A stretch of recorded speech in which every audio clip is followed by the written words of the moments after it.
Halo, assalamualaikum semuanya. Perkenalkan, saya Ajeng Fatima Azahra dari kelas 10-8. Pada kesempatan kali ini, saya akan mempresentasikan atau memaparkan hasil penelitian saya dari berbagai sumber mengenai virus corona.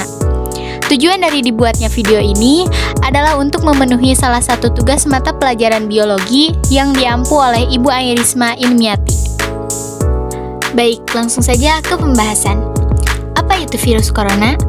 Dikutip dari Wikipedia, virus corona atau dalam bahasa Inggris disebut dengan coronavirus adalah sekumpulan virus dari subfamili Coronae dalam famili Coronaviridae dan ordo Nidovirales.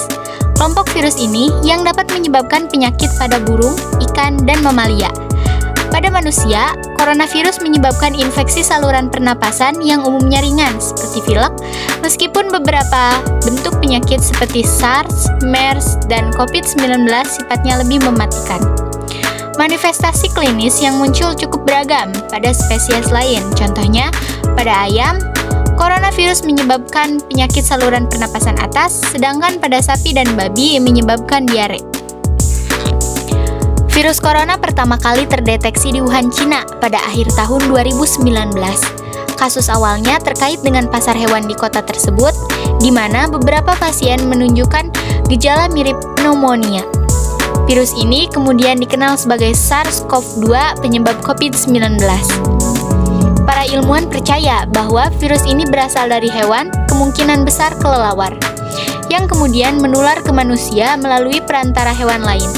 Meskipun ada berbagai teori tentang asal-usul virus ini, termasuk kemungkinan kebocoran dari laboratorium, konsensus ilmiah saat ini mendukung teori zoonosis, yaitu penularan dari hewan ke manusia.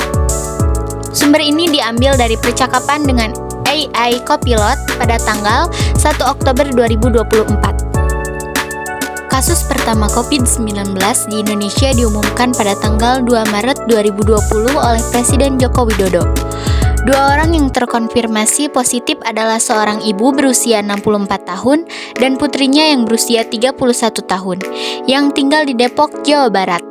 Kasus ini bermula ketika putrinya menghadiri sebuah acara dansa di Jakarta Selatan pada 14 Februari 2020, di mana ia melakukan kontak dekat dengan seorang warga negara Jepang yang kemudian dinyatakan positif COVID-19 setelah kembali ke Malaysia. Setelah itu, keduanya mulai menunjukkan gejala dan akhirnya dinyatakan positif COVID-19. Sumber ini diambil dari percakapan dengan AI Copilot pada tanggal 1 Oktober 2024. Berbagai gejala infeksi virus corona dari yang ringan hingga yang berat. Ditinjau oleh Dr. Kevin Adrian, gejala COVID-19 biasanya muncul 2-14 hari setelah virus corona masuk ke dalam tubuh.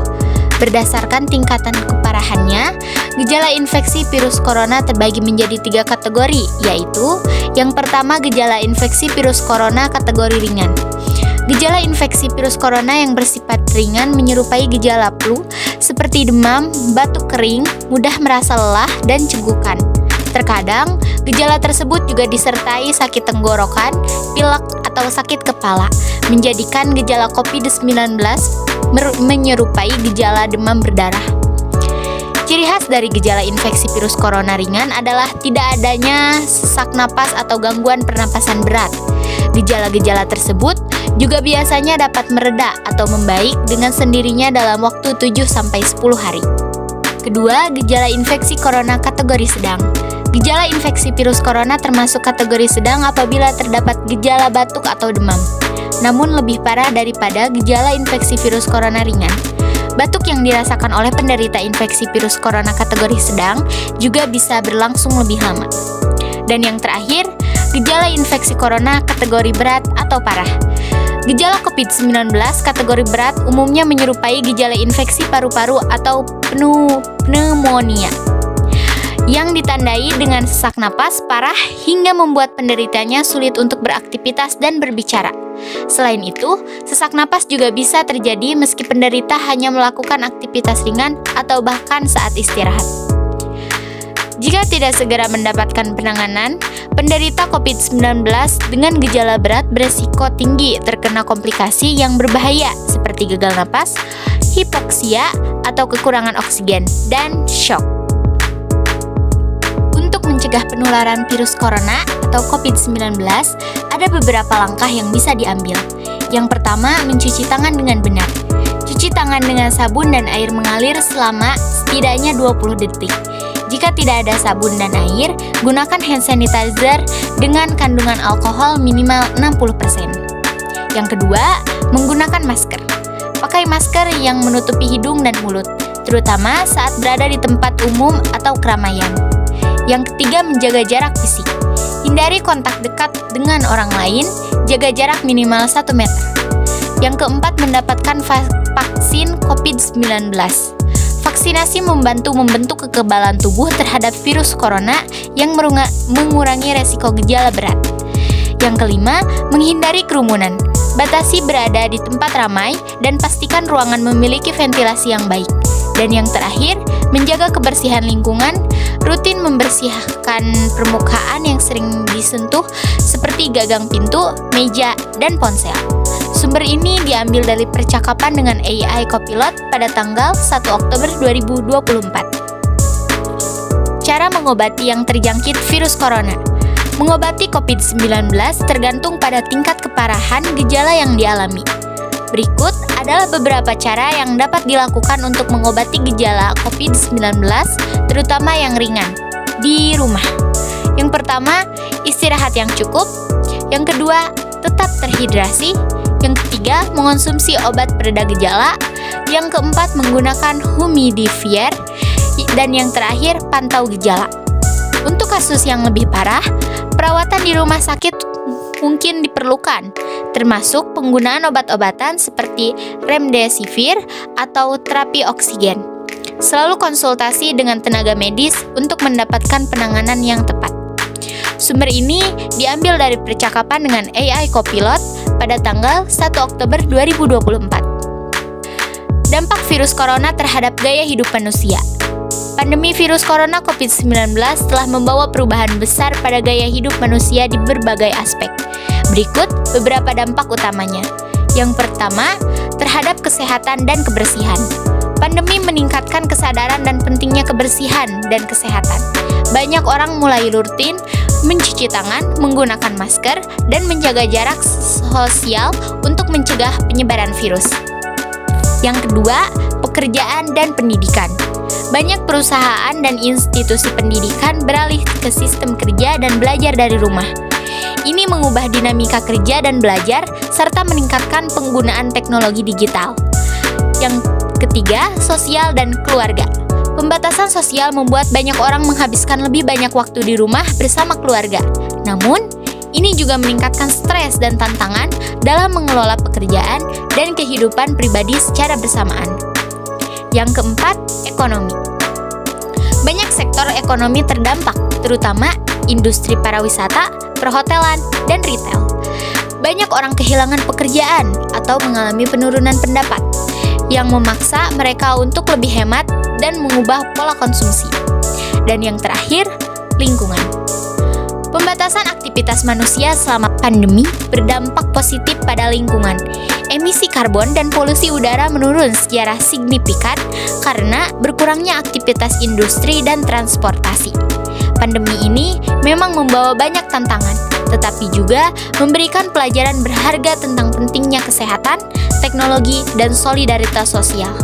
Sumber ini diambil dari percakapan dengan AI Copilot pada tanggal 1 Oktober 2024. Mencabut status pandemi COVID-19 di Indonesia. Indonesia secara resmi mencabut status pandemi COVID-19 pada tanggal 21 Juni 2023. Presiden Joko Widodo mengumumkan bahwa Indonesia telah beralih dari pandemi ke endemi setelah mempertimbangkan jumlah kasus harian yang mendekati 0 dan hasil survei serologi yang menunjukkan bahwa 99% masyarakat Indonesia sudah memiliki antibodi COVID-19. Sumber ini diambil juga dari percakapan dengan AI Copilot pada tanggal 1 Oktober 2024. Kesimpulan dari pandemi virus corona COVID-19 mencakup beberapa aspek penting. Yang pertama, asal-usul dari penyebaran. Virus corona pertama kali terdeteksi di Wuhan, Cina pada akhir 2019.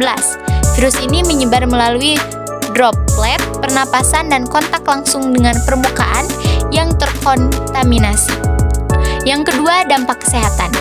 COVID-19 dapat menyebabkan berbagai gejala, mulai dari ringan seperti demam dan batuk, hingga parah seperti kesulitan bernapas dan pneumonia.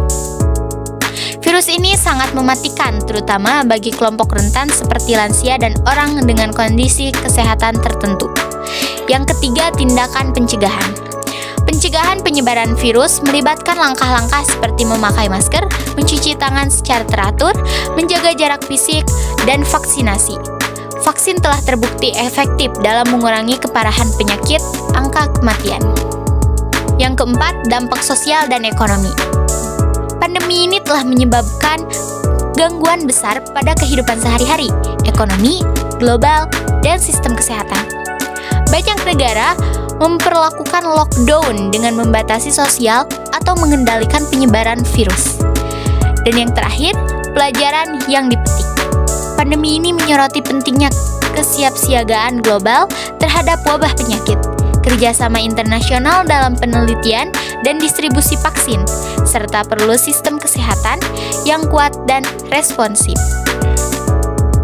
Sekian yang dapat saya sampaikan. Jika ada pertanyaan, boleh ditulis di kolom komentar. Terima kasih sudah menonton sampai akhir. Sampai jumpa di video selanjutnya. Wassalamualaikum.